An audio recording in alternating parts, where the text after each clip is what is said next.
Are you not entertained? The NFL schedule has been released, so now we'll feel empty inside the next 11 months until the next schedule release comes around. Some fun facts for you on your screen. A trio of franchises road tripping early on. You got the Ravens banging out the AFC East immediately. The Jets banging out the AFC North immediately. 13 teams have a maximum of 5 primetime games. Sorry, Detroit, you're not one of them. In fact, the Lions the only team without one. What's up, everybody? Welcome to The Sweat. I'm Emerson Latzia. This is an NFL schedule release special presented by DraftKings. I'm stoked for it. Tons of reaction from our analysts. We'll get their favorite games they're not so much looking forward to. We're looking at win totals, some best bets on the DK Sportsbook, plus who got shafted by the schedule. A lot of people complaining about the schedule over on social media. And a man who hates when people complain about the schedule is Ross Tucker of the Ross Tucker Football Podcast. Dude, no other league could get away with hyping up its schedule release over 3 hours on multiple channels. Do you agree with that? So first of all, I am in awe right now. I love how the camera was like over on the screen. Yeah. Then it came over to you, Emerson. Now it went back to me on the wall. It's incredible. Like, look at this. Howie is behind the camera today. Producer Drew, Cody back there's the technical director. Dude, this is a big deal. This show, 55 minutes of glory, schedule glory. Yeah, I mean, Howie is dominating right now.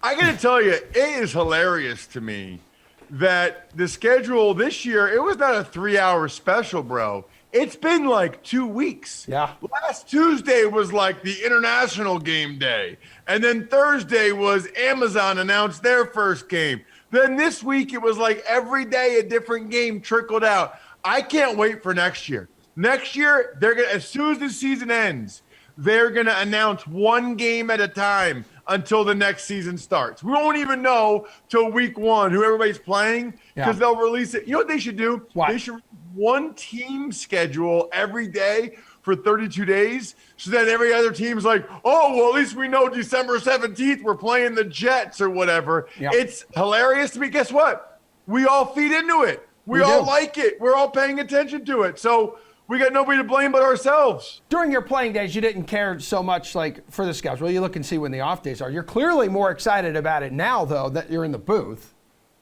Well, it's funny. I thought me saying I don't look at the schedule that closely or it's not that big a deal, I thought we got cut off there for 30 seconds. I thought that was like Goodell. I thought that was Commissioner Goodell being like, did Ross just say that the schedule being released isn't the most important thing to every player? He's a big fan. Take him off the air. He's a big fan of the Hit sweat. that big magic button he's got on Park Avenue in New York. No, I will say this, though. Emerson, out of my 7 years, right, maybe 2 of the years I knew for sure I was going to be on the team.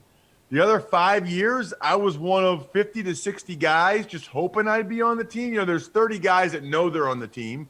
Everybody else is hoping.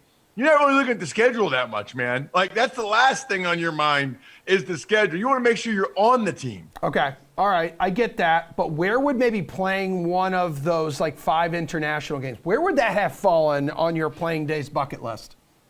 Most guys would not like it. Yeah. I would love it. In fact, I played a game in Osaka, Japan, and that's a long flight. Yeah. We had a preseason game, 2002, against the Niners in Osaka, Japan. We flew a direct flight from D.C., from Dulles, Virginia, all the way to Osaka. We were in the air for like 7 days, I think. It was crazy. But I love the international flavor. You know, I say this all the time. I would have loved, if there was like an expansion team in London, I would love to have played for them. Look, it's a really short period of time in your life when you're in your 20s or early 30s.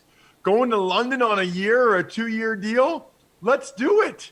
That would be amazing experience for me. And at the time, my fiance or wife, she would love that. So I love playing international games. Some guys don't like it, but I think it's a cool experience. Like anything else in life, man, embrace it. Embrace the experience. So if you were in the league now, what would be your pick to play now in an international game? Would you pick London? Would you pick Germany? Would you pick Mexico? So I've been to London a bunch now, so I'd probably pick Germany. Yeah. Because where I live, where my wife's from, a lot of German heritage, and I think that'd be awesome. They love football. Remember when the NFL Europe was all of a sudden just basically like NFL Germany? Yep. Because it was only the German teams that were supporting it, the Rhine Fire, the Frankfurt Galaxy. I could do this all day, by the way. So I like that Germans love football, American football. I think that'd be sweet. Let's not sleep on the Berlin Thunder either. Hey, which week 1 game are you looking forward to the most? Bills-Rams. I mean, how can you not, right? It's the first game that counts. It's opening Thursday night. It's the defending Super Bowl champs against the team that's the Super Bowl favorites at DraftKings Sportsbook, which is the only place I look at Super Bowl favorites, and my beloved Buffalo Bills. That game's going to be amazing. All the stars will come out in LA. It'll be a big thing. It's a Thursday night. They don't have other plans, so DiCaprio will be there, Kanye will be there, and Josh Allen will light them up. Yeah, it's the defending Super Bowl champions, obviously, versus the best team in football for 59 minutes and 47 seconds. What about a week 1 spread on the DraftKings Sportsbook? That surprises you right now. I'm going to go Bengals Steelers. Look, the Bengals wait to the Super Bowl. I give them all kinds of credit. I think they'll be good again this year, although I think Baltimore's coming. I think Cleveland's coming. And I do think the Steelers are the worst team in the division. But 6.5 points? That's a pretty big number to be given the Steelers in week 1. Let's see if the Bengals still have it. Let's see if the Bengals are for real. Let's see if the Steelers are as bad as evidently DraftKings Sportsbook thinks they're going to be. What about a few more games that you consider like can't miss, more than just like week 1? You see some on the schedule that stand out to you? Well, so I am very intrigued by this Monday Night Football doubleheader in week 2, because I think it's a little bit unique. It's the first time they've ever tried this, Emerson. I actually just talked to Michael North, who's the NFL Vice President of Broadcast Planning and Scheduling on the Ross Tucker Football Podcast about this, because I kind of have a bone to pick with him. I mean, you've got Titans at the Bills at 7:15. The Bills are my favorite team I played for. And then at 8:30, you've got the Vikings at the Eagles. I do the Eagles preseason. I do the Eagles pregame on the radio. So which game am I watching? I mean, they're going on at the same time for an hour and a half. You can't really call it a doubleheader if they're overlapping for half the game. I love both those games because I have a vested interest in both those teams. I don't know what I'm going to do for that hour and a half. I guess I'll watch the Bills game because that's the game that's ending first. I don't know. It's a little bit weird. Yeah, it is. What about a team you think has a tough road ahead on paper, like one that's facing a daunting slate? So I'm not really a big believer in that. I think we all knew who the schedule was going to be, who they were playing for years. I mean, it's a formula. Once the season ended, we knew who they were playing. So it'd be like, oh, they got such a bad, tough starting stretch. They got such a bad ending stretch. It evens out, bro. Like, it evens out over the course of the season. I will say this, though.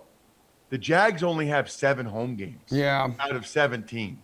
That's rough, man. I mean, that is rough. So just if you don't know, there's 17 games. AFC has 8 home games. NFC has 9.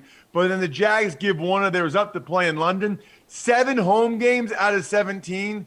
Good luck to you, sir. Yeah, dude. The Jags haven't had a Sunday Night Football game in 14 years, and then they haven't had a Monday Night Football game in 11 years. They haven't had a Sunday Night or Monday Night Football game in the Shad Khan era yet. You know, they're in London left and right, and originally one game went up to 2 there for a little bit.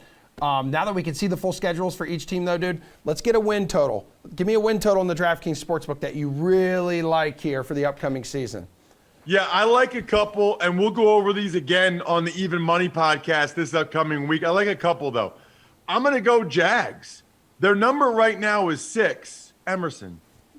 I know. I don't see them winning 7 games. What? I mean, I know that their division's not great, but I don't think I see the Jacksonville Jaguars with 7 home games going 7-10. I doubt it. You know, even if they win 6, you push. So I like the Jags under 6, and then I like the Eagles over. I mean, the Eagles have one of the easiest schedules. They won 9 games last year. They're at 9.5 right now. Look at this first 4 games for the Eagles. It's pretty easy. They should get off to a great start. They got A.J. Brown. They got Jordan Davis. They got Hassan Reddick. I think the Eagles probably win 10 games. Right. Well, speaking of the Eagles, there with Doug Peterson, like in Jacksonville, though, Ross, like he gave 3 assistants who were former college quarterbacks to Trevor Lawrence. The team added receivers and Kirk Jones. I mean, Evan Ingram there, and he doesn't have to deal with the dysfunction anymore of the infested like franchise when it was under Urban Meyer. Yeah, I think they'll be better. I think they'll win 4, maybe 5. Okay. Maybe 6. They're not winning 7 games. All right. So they're not winning 7 games. So picking top 5 in the NFL draft again, it's like death taxes in Jacksonville. Top 5 NFL pick every year in the draft. All right. So what's coming up on the podcast? You just mentioned a few times. Anything you want to promote? Yeah. So the big one is today. Michael North, the NFL vice president. He's the guy. He's the guy that does the schedule. He's on today's Ross Tucker Football Podcast. So if you want to know how the sausage is made, he said some real interesting things. Like there are some teams that don't even want primetime games. People don't realize that. They might do 3 different kinds of Monday night doubleheaders next year. You got to subscribe and listen or watch on YouTube today's Ross Tucker Football Podcast. So many juicy nuggets from Michael North from the NFL.